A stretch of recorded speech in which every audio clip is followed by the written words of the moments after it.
Hello everyone, welcome to technical guru. आज हम पढ़ेंगे hydrology. Hydrology means the science of water which deals with occurrence of circulation distribution of water on the earth and atmosphere uses and atmosphere. Hydrology का meaning क्या होता है कि hydro का पहले मीनिंग होता है वाटर, है ना।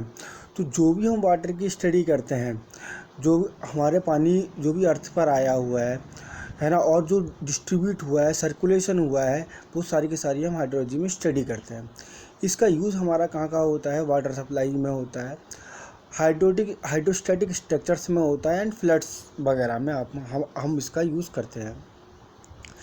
जो पहली बात तो हम जानेंगे कि पानी हमारा दो तरीके के सोर्स से मिलता है। एक होता है आपका प्राइमरी सोर्स और एक होता है आपका सेकेंडरी सोर्स। प्राइमरी सोर्स क्या है? जैसे rainfall and snow are the primary source of water.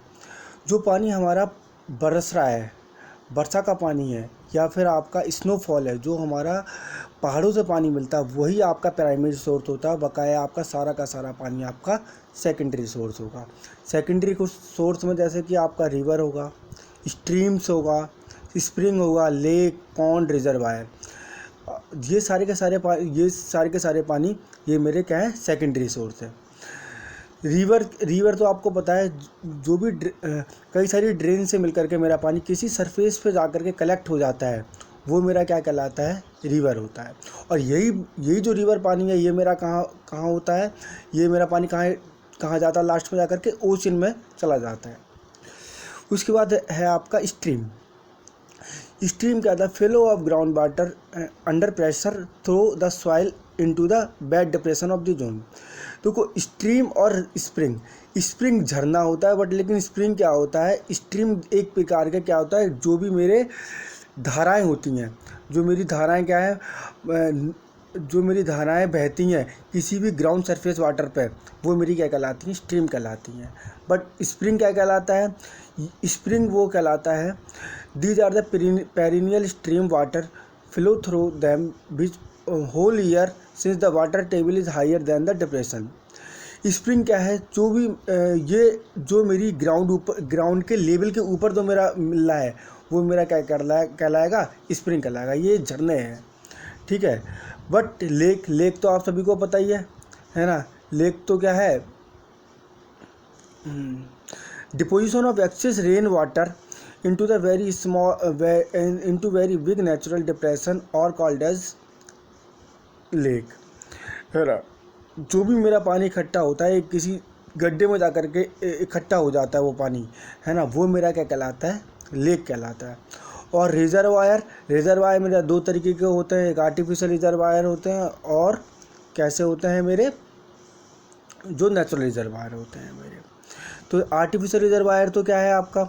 जो भी डैम्स हैं मेरे, ठीक है, पोन्स वगैरह हैं, वो सब मेरे रिजर्वायर। ये सारे के सारे मेरे किस में आएंगे? सेकेंडरी सोर्स में आएंगे, ठीक है। अब हम लोग पढ़ते हैं क्या?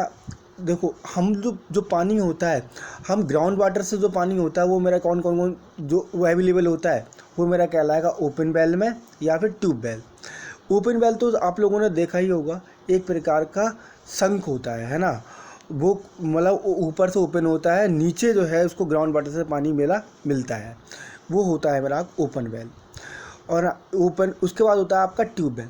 ट्यूबवेल कुछ नहीं होता, सिंपल ओपन वेल की तरह होता है। उसमें हम लोग इसमें क्या करते हैं? मेटेलिक ट्यूब लाइनिंग इसके अंदर हम लोग डालते हैं, किसी ओपन वेल के अंदर, वो आपका कहलाता है ट्यूबवेल, ठीक है। अब हम लोग पढ़ते हैं हाइड्रोजन साइकिल के बारे में।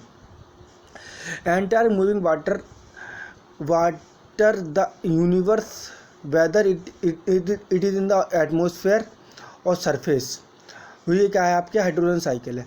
हमारा ये एक सर्कुलेशन प्रोसेस जो चलता रहता है पानी का, वो मेरा हाइड्रोजन साइकिल कहलाता है। सरफेस से हमारा क्लाउड में कैसे जाएगा, क्लाउड से सरफेस में कैसे जाएगा, वो सब मेरा क्या है? हाइड्रोजन साइकिल है ना। जाता इसको हम समझते हैं थोड़ा प्रोसेस को, क्या क्या होता है। ये आप देख रहे हैं नीचे ओशियन, ये आप देख रहे हैं नीचे जो है ओशियन देख रहे हैं, ये ओशियन। यहाँ से पानी आपका जाएगा, और ये सन की हेल्प से सन इसमें रेडिएशन होगा, रेडिएशन की हेल्प से पानी एवापोरेट हो जाएगा, एवापोरेशन हो जाएगा इसका।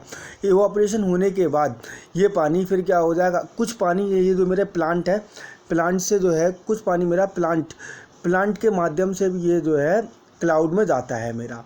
तो जो पानी मेरा ओशियन से सन के मीडियम से जाएगा उसको कहेंगे हम लोग एवापोरेशन। जो भी पानी मेरा क्लाउड में सन की मीडियम से और प्लांट से ऊपर जाता है क्लाउड में, वो मेरा कहलाता है ट्रांसपिरेशन कहलाता है। पर लेकिन ऑन द अदर हैंड कुछ पानी मेरा जो है वो बच जाता है, कुछ पानी मेरा बच जाता है किसके अंदर, इन पेड़ों के अंदर या ट्रीज़ के अंदर। उसको हम लोग कहते हैं इंटरसेप्शन, उसको कहते हैं हम लोग इंटरसेप्शन। उसके बाद होता है आपका इंटरसेप्शन होने के बाद सारा का पानी आपका क्लाउड में हो जाएगा। कंडेंसेशन के माध्यम से ये पानी के सारा का सारा पानी मेरा प्रिसिपिटेशन की फॉर्म में नीचे जो है सरफेस पे आ जाएगा और फिर ये इनफिल्ट्रेट हो जाएगा किसमें, ग्राउंड में। तो यही जो है सारा प्रोसेस चलता रहता है। इसी को हम लोग कहते हैं हाइड्रोजन साइकिल कहते हैं। ठीक है, हाइड्रोजन कुछ हम इम्पोर्टेंट टर्म्स पढ़ लेते हैं, जैसे कि आपका रन ऑफ या फिर आपको कहूँ इफेक्टिव रेनफॉल। इफेक्टिव रेनफॉल क्या है, जो भी मेरा पानी बरसा बट लेकिन उसमें हम एब्स्ट्रैक्शन को माइनस करते हैं। एब्स्ट्रैक्शन क्या क्या है, जो भी आपके लॉसेस है, लॉसेस कौन कौन से हो रहे हैं आपके, इंटरसेप्शन लॉसेस हो रहा है, या फिर आपका एवापोरेशन लॉसेस हो रहा है, डिप्रेशन हो रहा है, स्टोरेज हो रहा है, ट्रांसपिरेशन हो रहा है। ये सारे के सारे लॉसेस हम लोग क्या करते हैं, इफेक्टिव टोटल रेनफॉल में से माइनस कर देते हैं, तो मेरा आ जाता है इफेक्टिव रेनफॉल। और यही सेम प्रोसेस मेरा किस में होता है, रन ऑफ में होता है। ठीक है, और इसके बाद होता है आपका आइसोहाइड्स। आइसोहाइड क्या है, जो भी मेरा रेनफॉल रिकॉर्डेड हुआ है ना, उसको हम किसी मैप में हम पॉइंट्स को ज्वाइन कर लेते हैं। उसको हम लोग क्या कहते हैं आइसोहाइड्स, मतलब joining point on the map amount of precipitation recorded. ये आपका क्या कहलाएगा, आइसोहाइड्स कहलाएगा। इसी तरीके से मेरा होता है depth area duration curve, dad जिसको कहते हैं। डैड बहुत सिंपल है। डैड में हम लोग क्या करते हैं, जो भी रेनफॉल रिकॉर्डेड होता है उसका डाटा एनालाइज करते हैं, वही मेरा क्या कहलाएगा, उसके कर्व बना लेते हैं। ठीक है, इसलिए हम उसको कहते हैं, कई सारा पानी जो मेरा रिकॉर्डेड हुआ है उसकी हम कर्व बना रहे हैं, उसको डाटा एनालाइज करके हम उसके कर्व बनाते हैं। यही कहलाएगा आपका डेप्थ एरिया ड्यूरेशन कर्व। बहुत सिंपल है। ठीक है, इसके बाद सिंपल है आपका रेनफॉल। रन ऑफ के बारे में हम लोग समझते हैं थोड़ा सा। रन ऑफ क्या होता है, it is a part of rainfall और precipitation as well as any other flow contribution which appears in surface stream of either perennial or intermediate form। देखो, रन ऑफ आप डरो मत। रन ऑफ क्या है, रन ऑफ सिंपल ये जो है आपका एक प्रकार की रेनफॉल है। ये रेनफॉल इसमें से हम लोग जो भी लॉसेस होते हैं उसको माइनस कर देंगे, वो ही आपका क्या कहलाएगा, रन ऑफ हो जाएगा। बट रन ऑफ का बहुत ज़्यादा, ये पानी बहुत तेज़ी से बह रहा होता है ना, जो पानी मेरा बरसा है और बरसने के बाद वो तेज़ी से बहा, यही मेरा क्या कहलाएगा, रन ऑफ कराएगा। उस पानी के वजह से मेरी जो मट्टी होती है, सॉइल का इरोजन होता है, जो कि मेरे इन्वायरमेंट को बहुत ज़्यादा नुकसान करता है, ये आपका रन ऑफ कहलाएगा। इसमें एक न्यूमेरिकल देखते हैं हम लोग और अच्छे से आपको रन ऑफ समझ में आ जाएगा। ये आप देख रहे हैं, कैलकुलेट द रन ऑफ, इसको हम सेंटीमीटर में निकाला है, from a rainfall of 3 hours. The intensity of rainfall कितना है आपका, 2 centimetre per hour. The evaporation and infiltration losses are 8 mm and 16 mm respectively. मतलब क्या है, आपको निकालना है आपको रन ऑफ निकालने के लिए मैंने आपको क्या बताया था, जो भी रेनफॉल आई है टोटल, उसमें से हम सारे के सारे लॉसेस को माइनस कर देंगे है ना। कौन कौन से लॉसेस होते हैं मेरा, इवापोरेशन की वजह से कुछ पानी जब आपका भाप बन के उड़ रहा है वो पानी कुछ लॉसेस हुआ है, कुछ पानी मेरा इनफिल्ट्रेट हुआ है ग्राउंड में पानी, वो मेरा, तो वो सारा का सारी हम पानी माइनस करेंगे किस में से, रेनफॉल में से, तो मेरा रन ऑफ निकल के आ जाएगा। तो पहले तो मुझे पता होना चाहिए कि मेरे टोटल रेनफॉल कितना हुआ है। तो 3 घंटे के लिए मेरी बारिश हुई है, for rainfall of 3 hours. The intensity of rainfall कितना है, 2 सेंटीमीटर पर आवर, है ना। और इवापोरेशन जो है आपका कितना हुआ है, इवापोरेशन हुआ है 8 mm एंड 16 mm, ये जो है। तो इसी को हम लोग क्या करेंगे, तो 3 आवर्स के लिए जो आपकी रेनफॉल हो, तो 3 कितनी इंटेंसिटी से, 2 सेंटीमीटर पर आवर की, 2 इंटू 3 6 सेंटीमीटर आपकी टोटल रेनफॉल हुई है। इसको एम में कन्वर्ट करेंगे तो आपका आ जाएगा 60 mm। और टोटल लॉसेज कितना हुआ इवापोरेशन की वजह से आपका 8 mm, और फिल्ट्रेशन का लॉसेज कितना हुआ 16 mm। तो आप ये दोनों को दोनों माइनस कर देंगे तो 60 mm माइनस 24, ये आपका आ जाएगा 36 mm। वेरी इंपॉर्टेंट, ये आपका SSC JEE में आया हुआ एक क्वेश्चन है। चलिए अब हम लोग आगे बढ़ते हैं कि रेनफॉल मेरे 2 तरीके का होता है। एक तो होता है मेरा डायरेक्ट रेनफॉल और एक होता है मेरा base flow. Direct rainfall simple कुछ नहीं होता, जो भी मेरे लैंड के ऊपर जो फ्लो हो रहा है पानी, बारिश का जो पानी है वो मेरा क्या है, डायरेक्ट रेनफॉल है। और जो मेरा पानी इनफिल्ट्रेट होकर के ग्राउंड में जो फ्लो हो रहा है ना, जो नीचे मेरा ग्राउंड वाटर फ्लो हो रहा है, इनफिल्ट्रेट होकर के ग्राउंड वाटर जो फ्लो हो रहा है, वो मेरा क्या कहलाएगा, बेस फ्लो कहलाएगा। इसको हम लोग बेस फ्लो कहते हैं और इनडायरेक्ट रन ऑफ भी कहते हैं।